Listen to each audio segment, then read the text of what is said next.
Hey guys, this is Dr. Hub. In case you haven't subscribed, please do subscribe. This is a concise, well-crafted summary and it highlights only the important keywords. PTH, then we'll also look at the vitamin D. So PTH, vitamin D as well as the calcitonin. So all this, let's look into that. So first is the PTH. There is a stimulus for secretion. Stimulus for the secretion. What is the PTH? So let's only look at PTH. The stimulus for the secretion will include the decrease in the serum calcium. So decrease in the serum calcium. So decrease in serum calcium, what it does, it increases the serum phosphate. So increases serum phosphate. So the decrease in serum calcium will increase the serum phosphate. Decrease in serum calcium increases the serum phosphate. Then what is the action on? The action is on bone, it increases the resorption. So bone increases the resorption. Then when you look at the kidneys, it decreases the resorption, decreases P resorption, that is increases the CAMP. So decreases the P resorption and increases the CAMP, and there is also increase in case of the calcium reabsorption. So this is in case of kidney. Then when you move on to the intestine, there is increase in the calcium, increase in the calcium absorption. So increase in the calcium absorption via the activation of the vitamin D.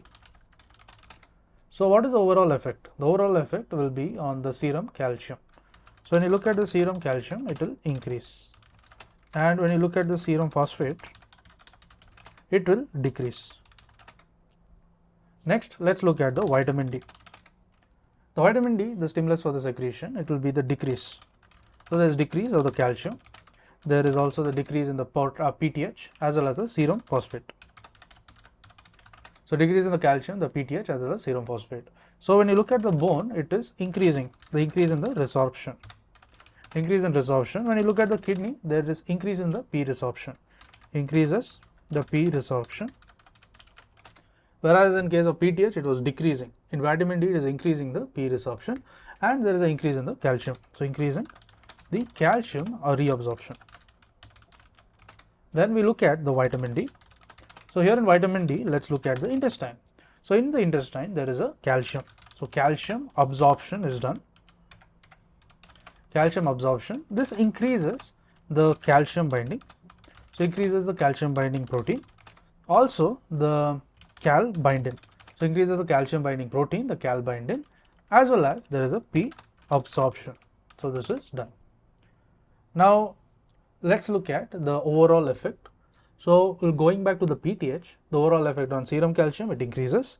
So serum calcium, when we are just talking about the PTH. So here in serum calcium, it increases, whereas the serum phosphate, it was decreasing. Now in case of the vitamin D, there is an overall increase in case of the serum calcium, overall increase in calcium, and also there is overall increase in case of the phosphate. Then let's look at the calcitonin. So in calcitonin, the stimulus of secretion. So what is the stimulus of secretion? There is increase in the serum calcium. So increase in the serum calcium. And when you look at the action on the bone, so the bone is, there is decrease in the resorption. So when the resorption was present, it is increased in case of PTH and also in case of the vitamin D. This is with respect to the bone. Whereas in case of calcitonin, it decreases the resorption. Decreases resorption. And when you look at the overall effect, the serum calcium, in case of calcitonin, it decreases. So decrease in the serum calcium. To learn and grow daily like this, please do subscribe.